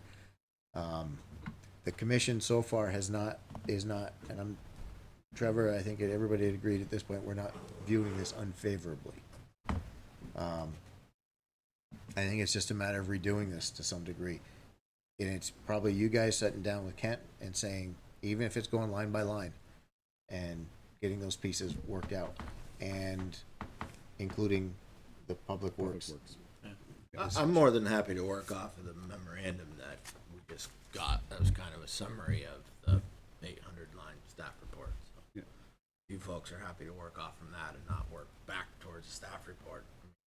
Well, I'm just thinking at this point, maybe with all the work that's been done, maybe we just you know, park the previous staff report, call it an appendix, call it a historical review of the history of the work, and come up with a staff report that we will then potentially, we could then either approve or deny flat and just move forward. Yeah. But it'll be cleaner, and we just take a lot of the historical discussion out and leave it as an appendix, so we don't lose it, because I think having that for context down the road will be important. But we also don't necessarily want to have a 800 line or, you know, page, 800 page document for an approval document. Yeah. Before we go to move for the continuance, I know that the folks in the audience want to offer a couple more comments. The public hearing will still be open. We'll take some comments if anybody online wants to offer anything else. Please. No, I'm fine. No, I think my questions. Okay. Mine too. Why I'm standing up here, my questions. Okay. Can I get a few clarifications on some of the comments? Probably not. Just to be, you can try, absolutely. All right. So, the first one, 1A in bold, talks about, you know, it was previously stated that we weren't showing existing slopes from 15 to 20%. I think we've moved past that. All the shading has been done and has been in front of you for quite a bit. Staff is now asking for shading on proposed slopes. And proposed slopes also adhering to a 20% standard that, in my view, is only for existing slopes. Proposed slopes are engineered slopes. They're not dictated by the town in their zoning regulations anyway. They're dictated by Public Works in their accepted details. The plans are pretty colorful as they are. Do you need shading on proposed slopes? I don't think so, but I'm not an expert. That'd be a question. Does this fall into the category of Public Works accepting the discussion and the work back and forth? Go ahead, Ken. For me reviewing it, I need to know where there are less than 15% slopes, where there's 15 to 20% slopes, and where there's 20% slopes and greater, because those are reviewed against 3 different requirements. So absent having that information clearly spelled out, I have to then just measure off of the topography to try to analyze where the amount is, and it's very difficult to go and try to look at the whole drawing that way. So having a boundary line would be the best way to be able to see that. Having the little triangle pixelated areas is very difficult, because that's not providing a clear boundary to look at the different regulations. The answer is yes, he needs it. And the way that I'm understanding the regulations is it's a 20%, if you say a 20% slope, it doesn't matter if it's an existing 20% slope or if you've just cut it and made it into a 20% slope. it's still a 20% slope, is the way that I'm reading it. If I should be reading it a different way, then let me know. It doesn't make a differentiation. As far as I can, My historical memory says we can't build on slopes. We can't. It doesn't say, and this is where I'm would like another person to look at this as George is doing. It doesn't say that you can't create one during it. I mean, it doesn't reference that, and I think that's the point you just. No, I mean, the town determines slopes by details, and their engineering. The only other time the slope comes into play is when the fire department can't get. I mean, they have to have access drives. Yeah, that are driveway grades, road less than a certain. I'll tell you, a 1-on-5 slope is in any sort of topography is not common. 1-on-5 is very, very mild. We look at slopes, and I mentioned before, but for the new folks, 1-on-3 we see as a mobile slope, either a push mower or right around. 1-on-2 is for a weed whacker, you're not going to mow it, and then a 1-on-1 is you go right to riprap. That's how our office has always seen slopes, but those are engineered slopes, principles, public works sector. We don't feel that, and I think that's why the color shading is being requested, that if I'm proposing a 1-on-3 slope, which is very widely accepted in the engineering world as a proposed slope, that a regulation that talks about existing slopes and steep slopes, doesn't come into play. To me, I feel that's fairly obvious. I'm just trying to save Brian the trouble of having us color up another set of plans.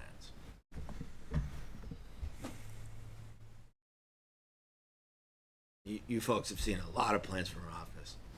All of them have slopes 1-on-3. Yeah. Or more. All of them. I gotta say, I just from my without having the regulation in front of me right now, which I don't have the book in front of me, it was that you can't build on those slopes. It doesn't say you can't build those slopes. It says you can't build on them. right, but if you create that slope and then you build on it, you're building on the slope you just created. I'm fine doing it however you want me to do it, and I'm not arguing Yeah. you can't do it. Just like you can build over wetlands, you can just dump dirt on it and build on it. But if there's a rule that says you can't, then you can't. So I'm just trying to review it according to the all regulation. the public works details that talk about roads. Right, but the chasing slopes. So I don't know how we resolve that tonight. So let's leave it in, and then it's potentially part of the waiver process. Because I mean that's the whole point of the waiver is building on is to be able to build on any of the slopes that exceed. So, what else do you have on Brian on the thing? The waiver request, is there any additional information? The staff says that the waiver request is incomplete and that does not clearly identify the impacted locations. So we've done a lot of colorful drawings that show our grading plans with all the slopes that are being impacted. Blue is greater than 20, 15 to 20 is yellow, and below 15 is green. These are in your packet. They were given to you on our last submittal. And this was an attempt to answer the majority of these questions that were saying that, we're lacking information. So I don't see how that doesn't pictorially show what is being requested, but if you'd like to see it in a different manner, I know Shu was asking for a numerical number. We're more than happy to compute that. Kent? I mean, the thing that's difficult with looking at that drawing is it's showing the existing topography with buildings and roads on top of it. But in order to put those buildings and roads there, the topography needs to be changed to put those buildings there. That changed topography, where it might be scooped out or built up, is shown on other drawings later, showing the contour lines. But then it's absent showing what the slopes are. So then you have to just go and measure on the drawing, but there's not a good relationship to see what the impacted areas are. So that's what I was trying to get at, is to see where the impacted areas are so that then we can quantify it. Is it an acre? Is it 5 acres? Yeah, we're happy to how- we're happy to quantify it. How is it? The impacted areas where the contours are drawn, where the roads are drawn, where the houses are drawn. You know, we could put a line around everything, like a thick red line around the whole thing. Like a line where the, We call it a limited couple, yeah. disturbance, but you know, essentially, it's where design aspects are shown, is where the impacts are. But you know, this again kind of leans to trying to regulate proposed slopes in the same manner as existing slopes, which, you know.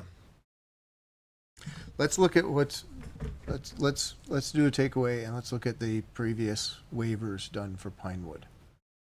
And if the previous waivers, if no previous Pinewood, let me rephrase this, I want to be careful with this. Previous approvals do not drive or do not guarantee this approval. But if previous approvals, including waiver language, address the at least acknowledged slopes at the end of the process, or slopes are being created and accepted them and so forth, let's at least look at that. I know regulations have changed, the needs have evolved, and our understandings of erosion and so forth have changed. I was just going to mention that the regulations changed in 2017. So this may have been one of the first projects that really saw the impact of the changing regulations, and I don't know what happened around 2016 or 2017 that would have caused the reason for all of a sudden making these more restrictive regulations, but something happened around that time period that would have compelled the town to all of a sudden change the regulations. There always were regulations about trying to avoid and be sensitive to steep Fire slopes, trucks. but this quantified it. Okay, or maybe it was. Town plan. The town plan was updated to include that. What year did Section 8 start construction? Thank you.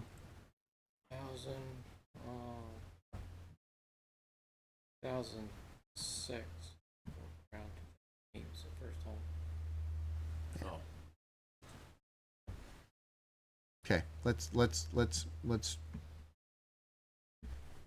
To say it was specific for this project, I think, is unsubstantiated and a stretch. I think it's because of their state regulation changes, town regulation changes, and fire trucks got longer and couldn't handle the steep slopes. That was definitely one of the things. I'm going to keep going back to that because Charlie was in here saying I can't get the trucks up the driveways if you make them too steep. And no one's touched on fire department comments, but they don't have anything. Yeah. For us. Let's move this along tonight. I think you've got things to. Never mind. Sorry. Catherine, did you have a comment? Can you hear me? Yes. Yep. Okay, so I don't know if you heard me say that the town plan was updated in 2016, and so this flowed out of the town plan update. So I wasn't around for that process. So, but I do know it came directly after the town plan update. So, I think the real crux of this is whether or not we're going to grant a waiver to build in the stuff. So, and if we're going to grant the waiver, why? The number of things. So at that point, actually, the quantification of it may be somewhat moot. Your numbers as well. I mean, Yes. to some, if Just we're a going suggestion. to, We're happy to come up with a quantitative number. So if it's in a waiver, at least it's listed. So we're fine. and I think, Kent, to your point, I don't know that we're going to be able to get to that level of granularity with this. And is that enough to stop the project? Maybe that's the question, that you leave in the report for us to decide on at the next round, the next discussion piece. And we weigh it at that point. I don't know, I don't think we're going to get there tonight. I think I'm feeling really good about them connecting with Public Works and getting those pieces on the plans and having those other items addressed that haven't been addressed yet in that are requirements. I'm feeling really good about that, and that with Public Works, working with them, and I'll work back Okay. with Brian again. Also, I feel like I feel good about that.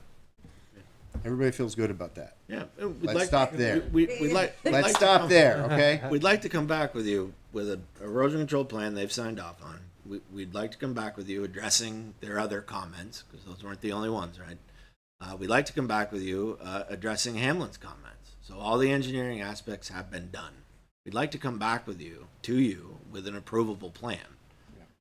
There's a few other comments that I requested last time to get kicked to final, and staff's asking for them now, and I'd just like your take on that quickly, if you wouldn't mind. Go ahead. Do you want a master plan next time we're here? Or are you okay kicking that to final? Kind of moot unless the project's approved anyway, is my view on it.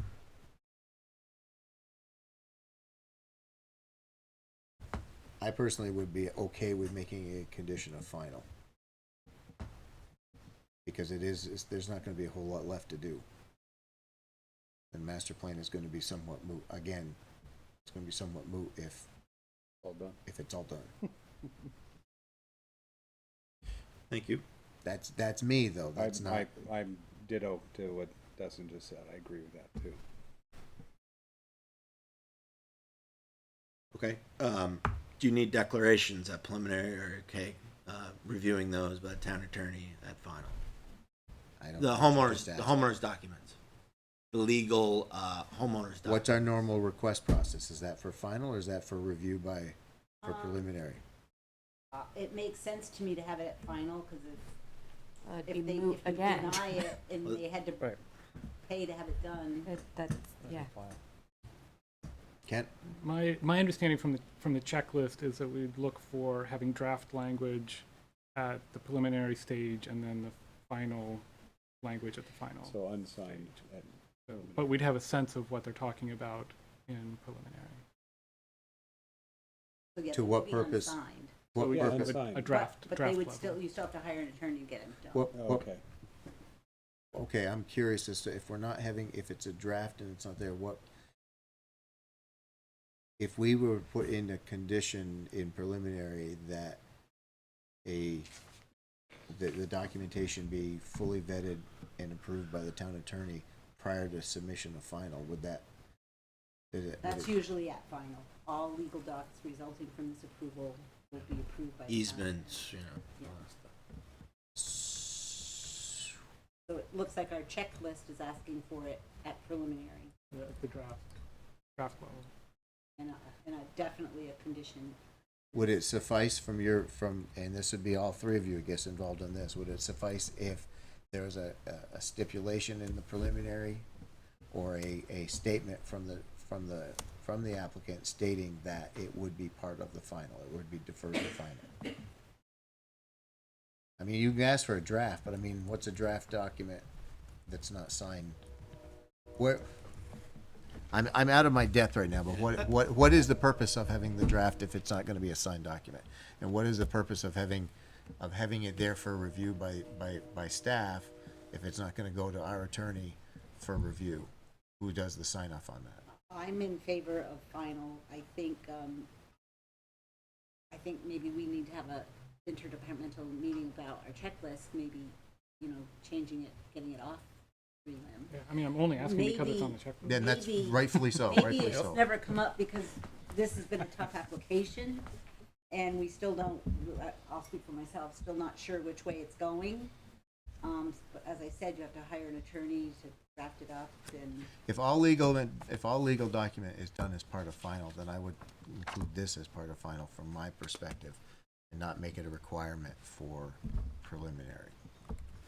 That would be what I would suggest, unless there's a reason other than a checklist, if there's a solid reason. And so I would leave that, I would not be that a firm thing tonight. I would leave that as a inclination to make it part of final, unless staff finds a specific substantive reason, substantive reason that it needs to be part of preliminary, and then it's gotta be part of preliminary. My opinion is sometimes we get approval conditions that say the HOA doc shall include such and such, then those get implemented at final. You folks typically don't review them, so. All right, so, do Do you want to see building elevations as part of preliminary? That's just for the triplexes. So the single families, town doesn't require them, but for multifamilies, they typically do. So since they're tries, they would require a building elevation. I think we should. I mean, that starts getting, by the time you get to final, that's one of those elements that I think should be pretty clear. Okay. Trevor, I don't want to lose you from the conversation. Any thoughts? Jump in, please. No, nothing major at this point. Do you have a thought, since you're a small icon on the screen right now, just jump in, please. If you have a question or a comment. Okay.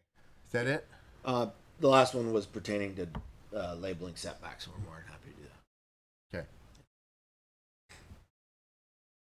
Public hearing is open. I'm not going to take additional public comment now. I'm going to actually ask the commissioners somebody to offer a motion to continue this application to the next available date when applicant and staff has been able to work out the question. Oh, that's my motion. Seconded. Thanks, Mr. Vildner. Good job. We have a motion and a second. We have any additional discussion on that? Questions, comments? Okay, all those in favor? Aye. Opposed? Motion carries 6-0. This application is continued to the next point in time. Public hearing will still be open when we come back to review it. This has been a Oh, we appreciate your time. This has been a very challenging one. Thank you. A lot of work. It shows that there's been a lot of work on both sides. And good for the newbies. Yeah. I want that regulation, but. Deep end. Deep end. All right. Next item on our agenda is the approval of minutes from July 11th. I move we approve the minutes from July 11th, 2024. Seconded? Does anyone want to offer commentary on the minutes from July 11th? Hearing none. All those in favor of the minutes from July 11th signify by saying aye. Aye. Opposed? Motion carries 6-0. The minutes from 6/11 are approved. Sharon, are these signable this evening? Yes. Okay, I'm going to start these on this side. These are for the consent agenda items. Do we have other business to work on tonight? Catherine, do you have any? Let's mute her. I don't want her to introduce anything new. My only thing, this is very brief, is just a reminder that the first public meeting for the Upper Main Street project is happening next Thursday. So that's August 1st from 7 o'clock to 8:30. And that's at the Events Center at the Essex Resort and Spa. So please come, one and all.